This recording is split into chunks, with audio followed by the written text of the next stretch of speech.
Hi students, welcome to another video of Smartly Learn. In this video, I'm going to give some tips on how to crack real numbers chapter for the upcoming board exam. Let's start with simple statements. You should be aware that any even number can be expressed in the form 2p, where p can be any positive integers.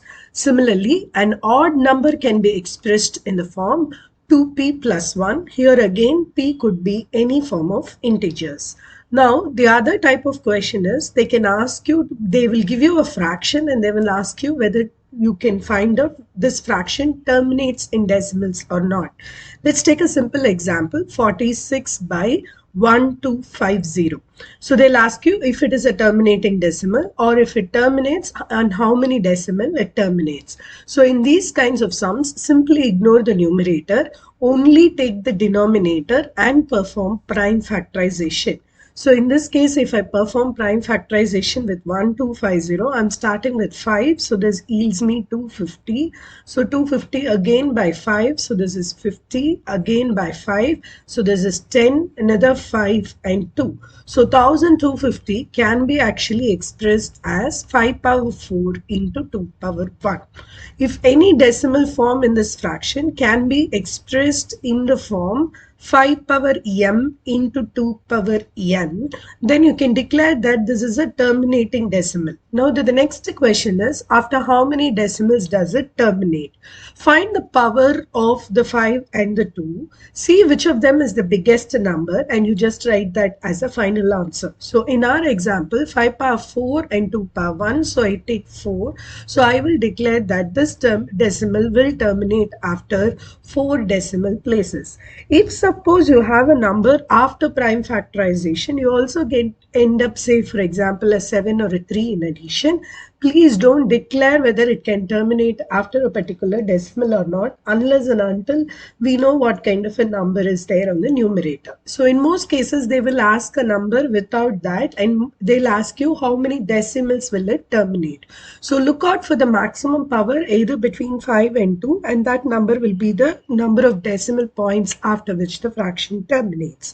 You should also know some basic theories. For example, two consecutive numbers are going to be always co-prime. So when do we call as co-prime? When two numbers together don't have any common factors, then we call these numbers as co-prime. In other words, the HCF of two consecutive numbers will be always equal to 1.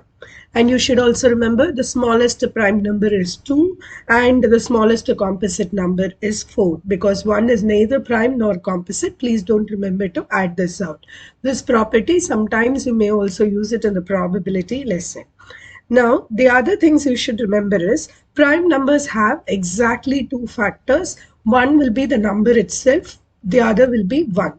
Whereas composite numbers will have more than two factors. So there might be a question where they will give you an expression like this: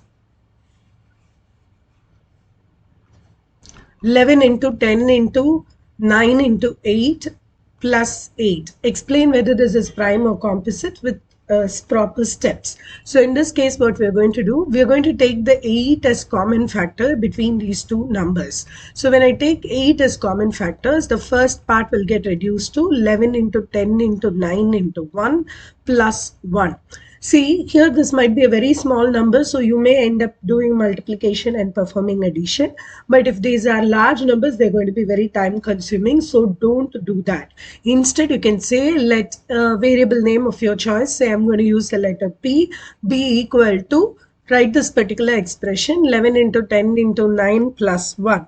So the given number is reduced as 8p, which means 8 and p are factors of these numbers. So the given number is composite. Like that, you can close out. Instead, don't waste your time in performing multiplication. Next will be the famous formula where the HCF of two numbers should be multiplied with LCM of two numbers. You will get the product of the two numbers. So this particular formula will be used across I'm writing H as HCF. So HCF of two numbers A and B into the LCM of two numbers which I'm representing as L, A, B will be equal to the product of the two numbers A and B. So here, using this singular formula, there may be any number of questions that could be possibly asked. For example, they can give the two numbers and the LCM, ask you to figure out what is a HCF. Vice versa, they will give you the HCF and the two numbers as the LCM, or give the HCF and the LCM and ask one of the two numbers given the other number. So one single formula, the question can be asked out of any one of those missing values. Then you need to remember the product properties of irrational numbers. So product of two irrational numbers. So product of two irrational numbers need not be always irrational.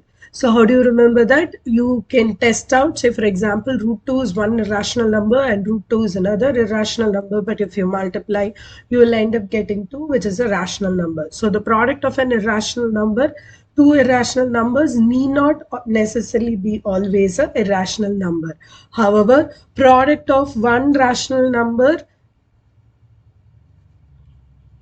and another irrational number will always be irrational. Okay, so for example, if you have 2 as one rational number and root 3 is another rational number, 2 into root 3 is irrational. So depending upon this, jumbling of words can be asked and it could probably end up being an MCQ. Then they will refer a variable, say A is equal to x power m y power n, B is going to be equal to x power p y power q. They'll ask you what is the HCF and LCM of AB. So let's look at the HCF. For HCF, for each variable, you will pick up the smallest of the two powers and write it. Let's assume m is the smallest power out of m and p. So the HCF will include x power m. And for y power n and p power q, let's say q is the smallest number, so y power q. So the HCF will be just writing all the variables and putting in the smallest power. So let's say a is equal to x power 3 y squared and z. Then b is going to be equal to x squared y power 4 and z squared. Then HCF of these two numbers is going to be, I'm writing the first variable x, so of that the power minimum is 2. The second variable y, the minimum power is 2. The third variable is z, where the minimum power is 1. So this is a HCF. Now in the same question, if I remove the z variable from one power, now what you see here is going to be, there is between a and b, but for this new a and b, the HCF will actually turn out to be x power 2, because these two are the smallest powers of 2, then y will be obviously to the power 2. Here there is a z, there is no z, so look at it as z power 0. Z power 0 means I have to write z power 0 as here, which is nothing but no variable here. So your HCF is x square z square. So if you have to do the same thing with the LCM, you will pick up the biggest powers. So let's write out the LCM for these numbers. So LCM in this case is going to be x cube y power 4 between z power 0 and z square, so it is z square. Okay, so this is how you derive the HCF and LCM of two functions. These could be possibly an MCQ question with choices, so please be careful. Then they may ask you to compute what is going to be the LCM of numbers from 1 to 10. So in order to do that, first you need to remember 1. Let's list out all the numbers 1, 2, 3, 4, 5, 6, 7, 8, 9 and 10. 1 is not required because LCM is whatever multiplication factors you have, it is going to be the same. So I'm resting out the rest of these numbers for the LCM style. So 2, 3, 4, 5, 6, 7, 8, 9 and 10. I'm going to divide all these numbers by 2. So let's see, this will become 1, 3 is untouchable. So 2, 5, 3, 7, this becomes 4, this is again 9 and this is 5. So now I'm going to remove this 5, so I'm putting it here. So this is 1, 3, 2, 1, 3, 7, 4, 9 and 1. Now I'm going to take up the 3. So in this case, I'm multiplying it by dividing by 3. So this is 1, 1, 2, 1, 1, 7. This is 4, 3 and 1. I want to remove this 3. So I'm going to divide by 3 again. So 1, 1, 2, 1, 1, 7, 4, 1, and 1. So now let's see, I'm going to divide by 2. So this will become 1, 1, 1, 1, 1, 7, 2, 1, 1. So next time I divide it by 2, everything else except the 7 will become 1. And the last time I divide, I have to divide it by 7. So the LCM, for the LCM, what we are going to do is multiply these numbers. So 2 into 5 into 3 into 3 into 2 into 2 into 7. Because this 2 will go in the next step. I have only a 7 here. So let's do, this is 10, this is 9, this is 4, and last is the 7. So these two I'm combining as 28 and this I'm putting as 90. So 28 into 9, 9 8s are 72, 7, 9 2s are 18, plus 2 is 25. Then there's approximately a 0. So the LCM of these 10 numbers is going to be 2520. If they ask for any numbers, this is how you derive it. For this particular batch of numbers, if you want, you can remember the value as 2520. Then the next type of sums will be some word problems.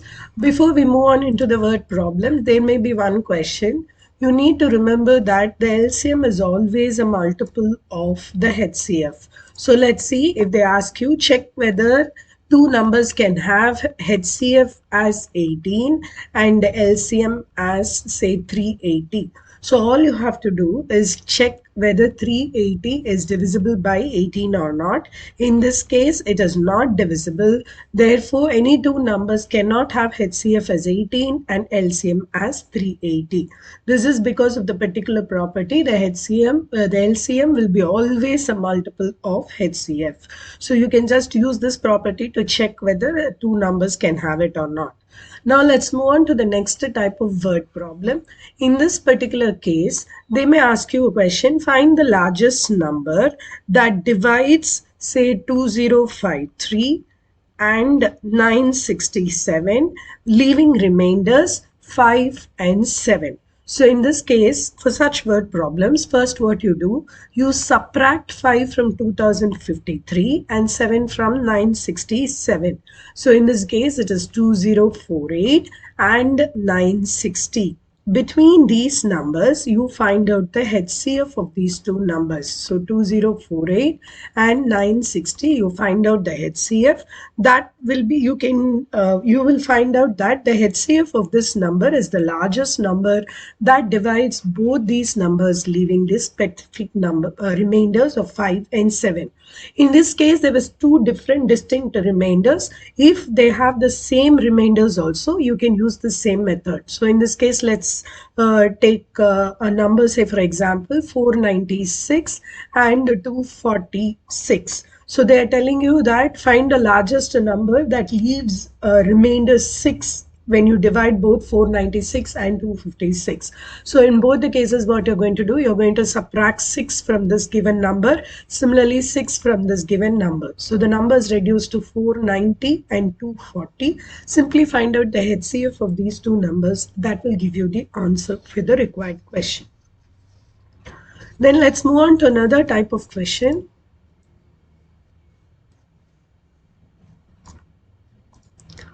So here they will say, find out the least number which when divisible by, they can give you a set of numbers. So I'm listing here possibly 12, 16 and 24 and leave remainder say 7 in each case. So in this case, first what happened, you find out what is the LCM of these three given numbers, which is 12, 16 and 24.